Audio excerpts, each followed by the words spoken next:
तो आज जैसे प्रेमानंद जी महाराज हैं, प्रेमानंद जी सुना होगा ना तुम लोगों ने।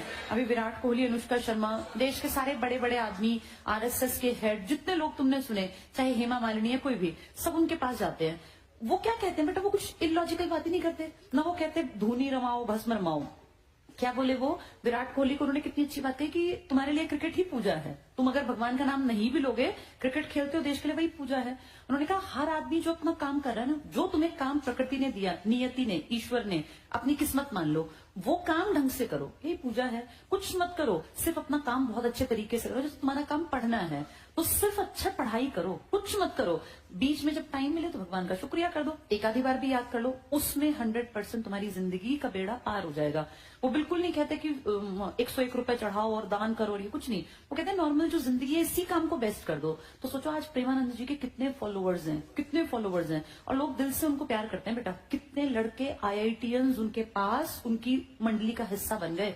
उनका जो सबसे क्लोज आदमी है ना, जो वो प्रश्न पढ़ पढ़ के सुनाता है, वो आर्मी से आया हुआ आदमी है। उसने आर्मी ज्वाइन की, आर्मी में रहा, फिर देखो वहां भी उसने अच्छा काम किया देश के लिए। फिर कभी महाराज जी से मिलने आया तो उसका इतना मन रम गया कि उसने वो आर्मी छोड़ दी, नौकरी छोड़ दी सरकारी। और प्रेमानंद जी के पास पढ़ा लिखा आदमी है, पढ़ा लिखा लड़का है। वो सारी मंडली ना सब पढ़े लिखे लड़के हैं मैक्सिमम, और वो दिल से प्यार करते हैं बेटा। तो जैसे आज प्रेमानंद जी हमें लगता है कि हाँ ये दिखावटी टाइप के बाबा नहीं है। बाबा तो इस देश में बहुत है, कोई तिलक लगा के बड़े सिंहासन पर बैठा, कोई कैसे।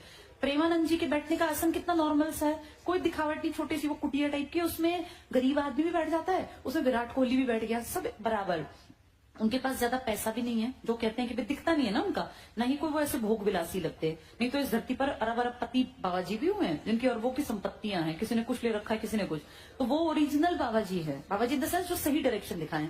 ऐसे ही मान लो 9वें गुरु थे, तो उनकी बड़ी रिस्पेक्ट थी, बड़ा रिगार्ड। जब इनकी शहीदी हुई दिल्ली में, ये जानते थे कि मुझे मारेगा वो, तब भी वहां जाके शांति से उन्होंने इनको पेड़ से बांध दिया। गर्मी, ज्येष्ठ का महीना, जो बिल्कुल तपती गर्मी, और 2-3 दिन ना पानी दिया ना खाना, धूप में लगातार बैठे बैठे हालत पस्त, बिल्कुल खराब। पानी बेटा बेसिक नीड है, खाना चाहे 50 दिन मत दो, पानी तो चाहिए ना इंसान को। 3 दिन में तो मर जाएगा आदमी। जब फिर भी नहीं माने तो फिर उन्होंने इनकी गर्दन उतार दी, और जब इनकी गर्दन ऐसे काटी तलवार से तो वो गर्दन एकदम लुढ़क के नीचे गिर गई। इनके चाहने वाले, जो इनके चेले थे, शिष्य थे, वो गर्दन उठा के उनमें से भाग गए। वो तंग गलियां हैं दिल्ली में, चांदनी चौक में। उसके बाद वो पता ही नहीं चला कहाँ गया, इसलिए भागे वो, ताकि इसकी और बेइज्जती ना करे। नहीं तो बेटा उस टाइम पे ना ट्रेंड था, जैसे तुम्हें याद है मैंने पढ़ा होगा, बलबन ने वो मीनारें बनवाई थी पूरी शीश की ना, तो ऐसे बेइज्जत करते थे। मरने के बाद भी आदमी के साथ गलत व्यवहार।